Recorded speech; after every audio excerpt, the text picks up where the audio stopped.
Hello everybody, back here with another quick video. I've just had my suprapubic catheter I changed this morning. That went fairly well. It was a little bit painful and I needed to put it a little bit, but other than that, it's sorted and it's done now for another 11 weeks. So we're good with that. I'm just wanted here today to share this. It's called an open letter to those without Ehlers-Danlos syndrome. Come across it on a support group on Facebook, and just want to share this with you. It's by an unknown author, but it's an open letter to those without Ehlers-Danlos syndrome. So I just want to share that with you today. Having Ehlers-Danlos syndrome means that many things change. Just because you can't see the changes doesn't mean they aren't real.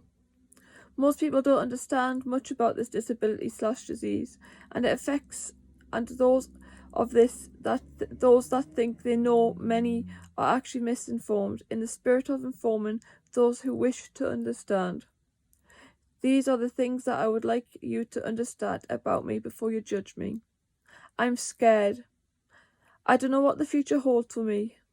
Will I end up in a wheelchair? I already have done. Or will I be one of the lucky ones? If you find me being quiet and reflective, please don't think I'm upset with you. I'm trying to sort out my fears. I'm angry. EDS has taken so much away from me. I can no longer do many things I enjoy doing. I sometimes have difficulty just completing simple tasks. I appear angry. Please understand it is EDS I'm angry with, not you.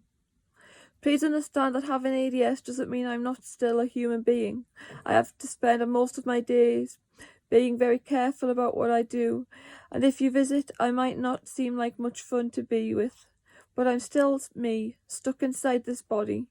I still worry about school, work, family and friends, and most of the time I'd still like to hear you talk about yours too. Please don't assume you know what is best for me. EDS has affected my joints and such, not my mind. I'm capable of making my own decisions. If I make the wrong decision, it is I who has to deal with the consequences. I still want to be the part of the gang. Please continue to invite me in participate in activities and decide if I'm capable or not. If you may think you are being considerate by not inviting me to go ice skating with everyone else, but it hurts when you exclude me. Maybe I can skate with everyone else. Maybe I can't skate with everyone else, but I can bring hot chocolate and watch. Please don't tell me you know how I feel. You don't. Don't offer me sympathy. I don't want your pity. But do offer me support and understanding, which I appreciate. I know sometimes I look perfectly healthy, but looks can be deceiving. Please understand that I'm dealing with invisible pain and a lot of fatigue. Even on a good day, I feel like you do when you have the flu. Tired, aching, sore. Please keep that in mind. Please understand the difference between happy and healthy. When you've got the flu, you probably feel miserable with it, but I've been sick for years. EDS is genetic. This means I have had it since birth. Even if I was only diagnosed recently, I have been suffering from this since I was born. I can't be miserable all the time. In fact, I work hard at not being miserable. So if you're talking to me and I sound happy, it means I am happy. That's all I may be. Tired, I may be in pain, I may be sicker than ever. Please don't say, oh, you're sounding better. I'm not sounding better. I'm sounding happy. If you want to comment on that, you're welcome. Please don't tell me how Auntie Mary cured her joint problems by drinking vinegar or any other supposed remedy. If you want to suggest a cure to me, please don't. It's not because I don't appreciate the fact that it's not because I don't want to get well. It's because I've had almost every single one of my friends suggest one at one point or another. At first, I tried them all, but then I realised that I was using up so much energy trying things that I was making myself sicker, not better.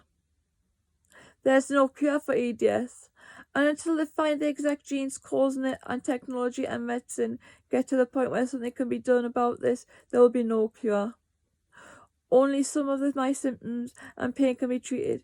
If there was something that helped, then myself and other sufferers would have known about it. This is a part of the reason I'm a member of the online communities I'm a member of. This is not a drug company conspiracy. There is a worldwide network both on and off the internet between people with similar and different chronic illnesses and disabilities. And if something worked, we would know about it. If after reading this you still want to suggest a cure, then do it. If you must, preferably in writing and accompanied by the scientific papers that prove it works. But don't expect me to rush out and try it. I might not even reply. If I haven't had it or something like it suggested before that sounds reasonable, I'll probably take that instead and discuss it with my doctor. I want you to know that the pain is and instability, etc. from EDS moves around. Please don't attack me when I'm worse by saying, but you did it before. If you want me to do something, ask if I can and I'll tell you. Just because I climbed the stairs yesterday or an hour ago doesn't mean I can do it today or in another hour. Yesterday or earlier my shoulder was throbbing. Today, now it is my knee. Who knows what it'll be tomorrow or later. Also understand that being able to stand up for 5 minutes doesn't necessarily mean that I can stand up for 10 minutes or an hour. It's quite likely that doing those 5 minutes has exhausted my resources and I'll need to recover. Imagine an athlete after a race. They couldn't repeat that feat right away either. Please don't repeat the above paragraph, substituting sitting up, walking, thinking, being sociable, and so on. It applies to everything that I do similarly. EDS and symptoms of it may vary suddenly, meaning that I may need to cancel an invitation at the last minute. If this happens, please don't take it personally. Please understand that getting out and doing things does not make me feel better. It can often make me worse. EDS may cause a secondary reactive depression. Wouldn't you get depressed occasionally if it had the body that changes suddenly for no reason, cause you pain 24/7 and could spontaneously rearrange yourselves through no fault of your own? But they are not caused by depression. Telling me that I need some fresh air and exercise is not correct and probably not appreciated. If you could possibly do it, then I would. Please understand that if I have to sit down, lie down, take these pills now, that I do have to do it right now. It can't be put off or forgotten just because I'm doing something else more exciting. EDS does not forgive its victims easily. Please understand that I can't spend all of my energy trying to get well from EDS. It is incurable and genetic. So unless I can change my genes, I cannot change my disease/disorder. With a short-term illness like flu, you can afford to put life on hold for a week or two while you get well. But an important part of having a chronic illness or disability like EDS is coming to the realization that you have to spend energy on having life while you're sick and disabled. This doesn't mean I'm not trying to get better. It doesn't mean I've given up. It's just how life is when you're dealing with EDS or any chronic illness/disability. As you can see, EDS really sucks. Finally, please remember I'm the same person I was before I was diagnosed. This EDS doesn't change the heart and soul. I still laugh, I still cry, I still love, I still hate. I am me. I am not my disease. Please continue to love me just as I did before. Needs lots of love, understanding, support and hugs, just like you. But most importantly, I need you to understand me. That's by an unknown author, and that really touched me, and I think it really shows EDS and how it is and some of the things, like if Fiera's ending up in a wheelchair, that fear come true for me.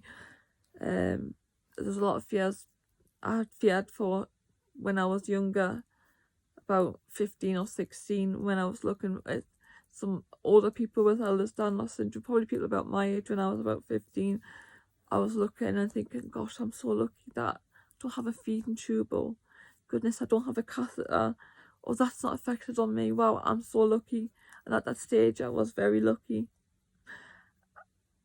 I'm in not so lucky now, not in a good situation, but I am still lucky, and I'm lucky that I'm here and I'm breathing and I'm alive and I'm happy.